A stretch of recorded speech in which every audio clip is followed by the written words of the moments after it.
السلام علیکم ناظرین، میں ہوں ابو المعظم ترابی، پروگرام سندھ کنارے کے ساتھ اعتدال نیوز کے اسٹوڈیو سے۔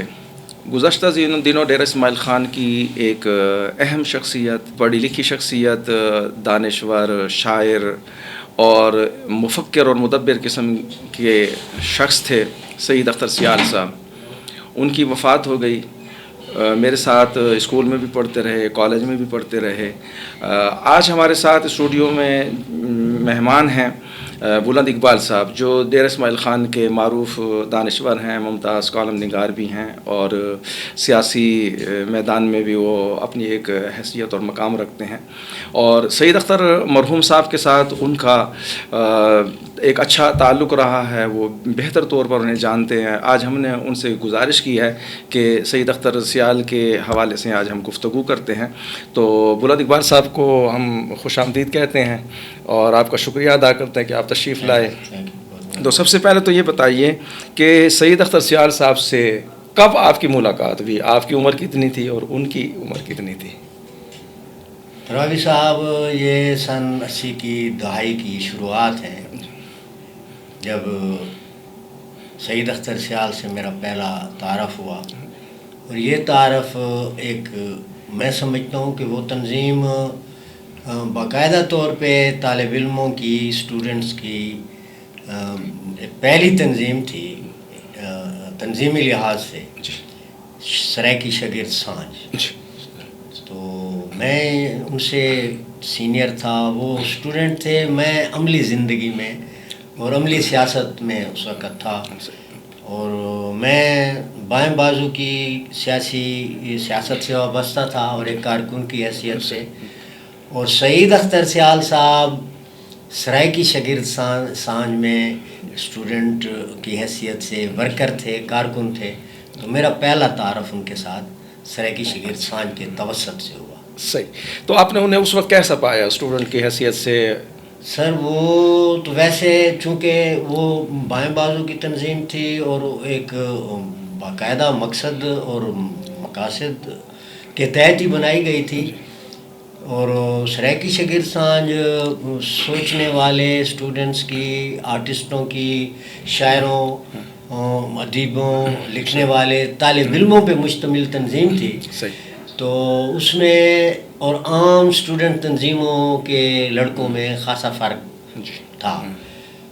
یعنی سرائکی شاگرد سانج کے جو نوجوان یا اسٹوڈنٹ ورکر ہوا کرتے تھے، وہ عام طالب علموں سے ہٹ کے ہوا کرتے تھے اور زیادہ سنجیدگی ان میں پائی جاتی تھی۔ لیکن سید اختر سیال صاحب اپنے ہم اثر سرائکی شاگرد سانج کے طلباء سے بھی مختلف تھے، اور ان کی متانت اور ان کی سنجیدگی کچھ زائد تھی۔ صحیح۔ اچھا، یہ جو سرائکی شاگرد سانج تھی، مجھے بھی یاد ہے کہ میں زیادہ تو نہیں جانتا تھا، میں بھی اسٹوڈنٹ ہی تھا۔ تو اس وقت میں نے دیواروں پہ کچھ تحریریں ہوتی تھی، تو اس کے ساتھ لکھا ہوتا تھا اساں تے سارا دامان تسا کیوں، تے ساری ماں بولی وچ تعلیم دتی ونجے، تے سرائکی شاگرد سانج۔ تو اس کو کون لیڈ کر رہا تھا، قیادت کون کر رہا تھا؟ اس کی قیادت سر کر رہے تھے اس کی، یعنی یہ ایک معاون تنظیم تھی۔ بیسیکلی تنظیم کام کر رہی تھی ان دنوں میں سرائکی لوک سانج۔ سرائکی لوک سانج کو ایک پڑھی لکھی شخصیت استاد فدا حسین گاڑی، جن کا تعلق توسہ شریف سے تھا، اور وہ اس کے محرک، بنیادی محرک وہ تھے، انتہائی پڑھے لکھے، اور وہ ایجوکیشنسٹ تھے، ہیڈ ماسٹر ریٹائر تھے، اور ریٹائرمنٹ کے بعد انہوں نے آرٹسٹوں کے لیے یا آرٹسٹوں کی پہچان کے لیے، شناخت کے لیے، یا سرائکی کی پہچان شناخت کے لیے سرائکی شاگرد سانج بنائی، تشکیل دی تھی۔ اور اس میں اس وقت تک وہ کوئی لگی بدھی ایک سیاسی تنظیم نہیں تھی، وہ آرٹسٹوں پہ مشتمل، شاعروں، ادیبوں پہ مشتمل، فنون لطیفہ کے حوالے سے زیادہ۔ صحیح۔ تو مطلب اس کا مقصد پھر تو یہ ہو گیا کہ سرائکی زبان، سرائکی ثقافت، سرائکی تہذیب، اس کی خدمت کرنا، اس کو فروغ دینا، اس کی بقا اور سلامتی کے لیے لڑنا۔ تو ساری زندگی سید اختر سیال صاحب یہی ایک فکر لے کے چلتے رہے۔ تو آپ نے انہیں کیسا پایا کہ ایک اسٹوڈنٹ تھا اور پھر ایک بہت بڑا دانشور سامنے آ گیا؟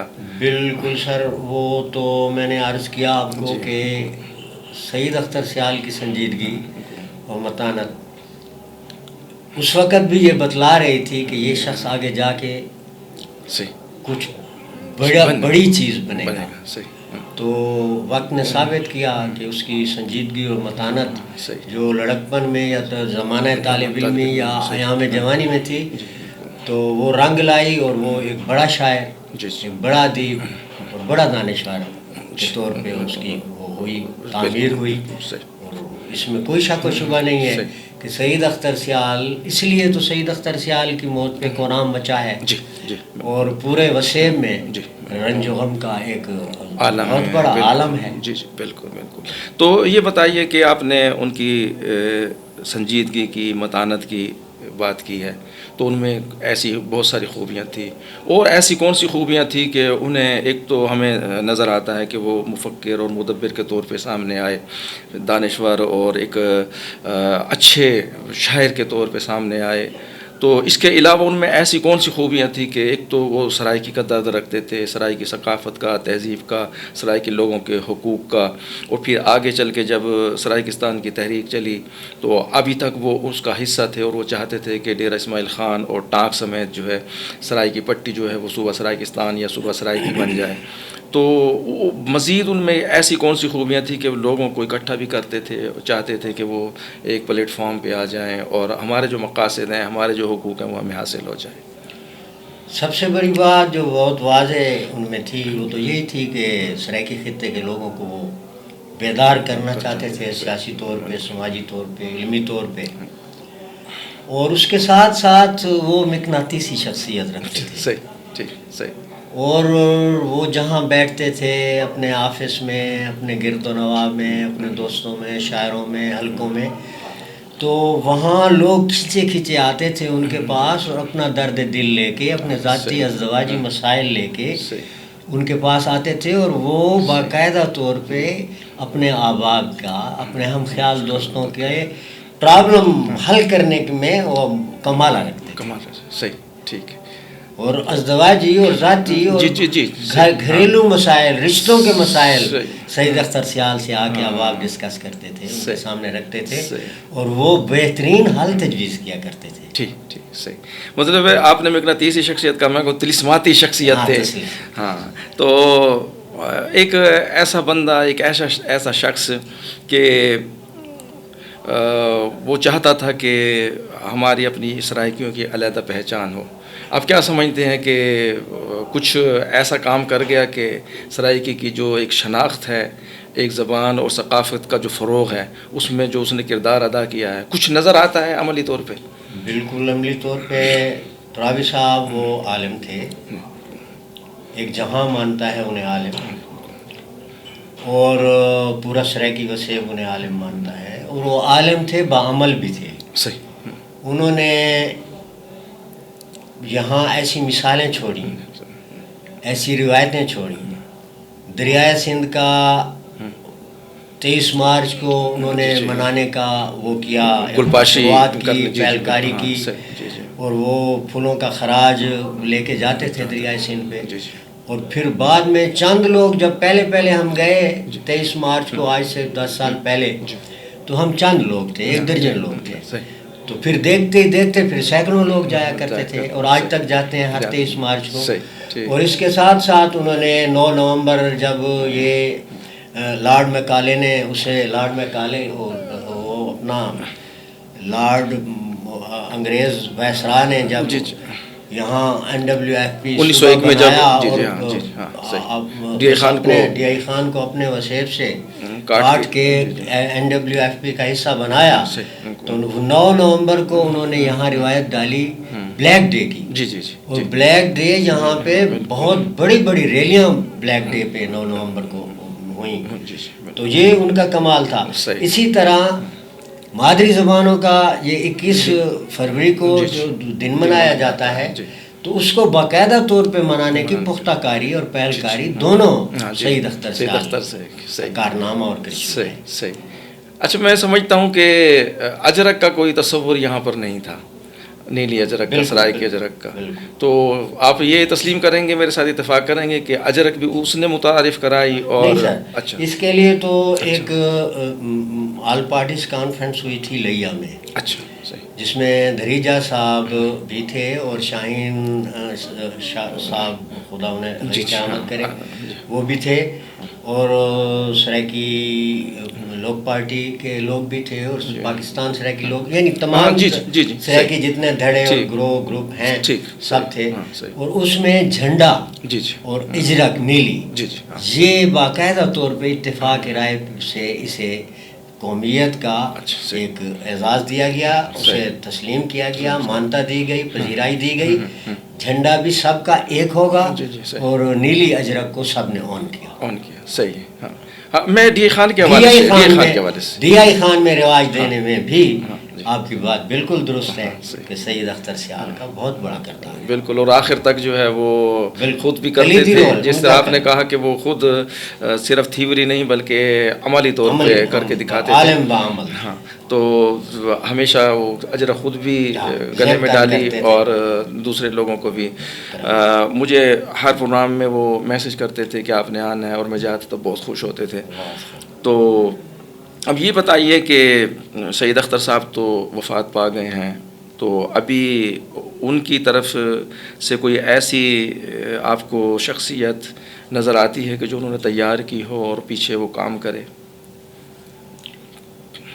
ترابی صاحب، میں نے یہ دیکھا ہے یہاں، یہ پہلی یہ ایک ایسی المناک موت نہیں تھی سعید صاحب کی، اس سے پہلے بھی ظہور تمانی شہید، عقیل چکڑیار مرحوم، اور اپنا سلیم شہزاد مرحوم، بڑے نام تھے، لیکن وقت نے ثابت کیا ہے کہ جوں جوں وقت آگے جا رہا ہے، سرائکی خطے میں نوجوان نسل میں شعور آگے بڑھ رہی ہے، اور میں سمجھتا ہوں کہ سید اختر سیال نے اپنا رول بھرپور ادا کیا، اور اس کے بہت شاندار نتائج ہیں، اور وقت جیسے آگے جا رہا ہے تو وقت نے مجھے وہ منظر دکھایا کہ آج سے پہلے میں نے یہ منظر نہیں دیکھا تھا، وہ میں نے اس کے سید اختر سیال کے جنازے میں دیکھا کہ سینکڑوں نوجوانوں نے نیلی اجرکیں اوڑھی ہوئی تھیں، اور میں یہ سمجھتا ہوں کہ یہ کرزما، یہ سید اختر سیال اور دوسرے جو قائدین آج ہم میں نہیں ہیں، یہ ان کی محنتوں کا ہی دم ہے اور نتیجہ ہے کہ بات آگے جا رہی ہے، رکی نہیں ہے اور پیچھے بھی نہیں گئی۔ ٹھیک ہے، آپ کا بہت بہت شکریہ، آپ نے ماشاءاللہ سید اختر سیال صاحب کے بارے میں بہت خوبصورت گفتگو کی۔ ناظرین، آپ نے بلند اقبال صاحب کی گفتگو سنی ہے، سرائی کی تحریک جو ہے وہ آگے جا رہی ہے، تو اب اس میں جو اصل کردار ہے وہ نسل نو کا ہے کہ ہم مثبت سوچ کے ساتھ، تعمیری سوچ کے ساتھ اور امن و ترقی کے ساتھ اگر آگے بڑھیں تو یہ جو ہم محرومیوں کی بات کرتے ہیں، مایوسیوں کی بات کرتے ہیں، تو یہ محرومیاں ہم نے خود ختم کرنی ہے، مایوسیاں ہم نے خود ختم کرنی ہے۔ صرف سرائی کی قوم ہی نہیں، ہمارے ملک میں چونکہ ایک ظلم و جبر کا سسٹم ہے، نظام ہے، اور کچھ لوگ ہیں، مختلف طبقات کے لوگ ہیں، اور وہ اپنے ہی طبقات کو کچل رہے ہیں، اپنے ہی طبقات کی پیٹھ میں چھرا گھونپ کر وہ اقتدار میں آتے ہیں، وہ اختیارات سنبھالتے ہیں، وہ وسائل پہ قابض ہیں۔ تو جس قوم نے بھی ترقی کرنی ہے، جس طبقے نے بھی ترقی کرنی ہے، اس نے ظلم و جبر کے خلاف ہی جہاد کرنا ہے، اور ظلم و جبر کے خلاف جہاد کرنا بہت مشکل بلکہ ناممکن ہے، لیکن انسان کو کرنا پڑتا ہے، چاہے وہ سرائی کی ہوں، چاہے وہ کسی اور طبقے سے تعلق رکھتے ہوں، تو ہمیں سوچنا ہوگا کہ ہم نے کیا کرنا ہے۔ اسی کے ساتھ ابو المعظم ترابی کو اجازت دیجیے، اللہ حافظ۔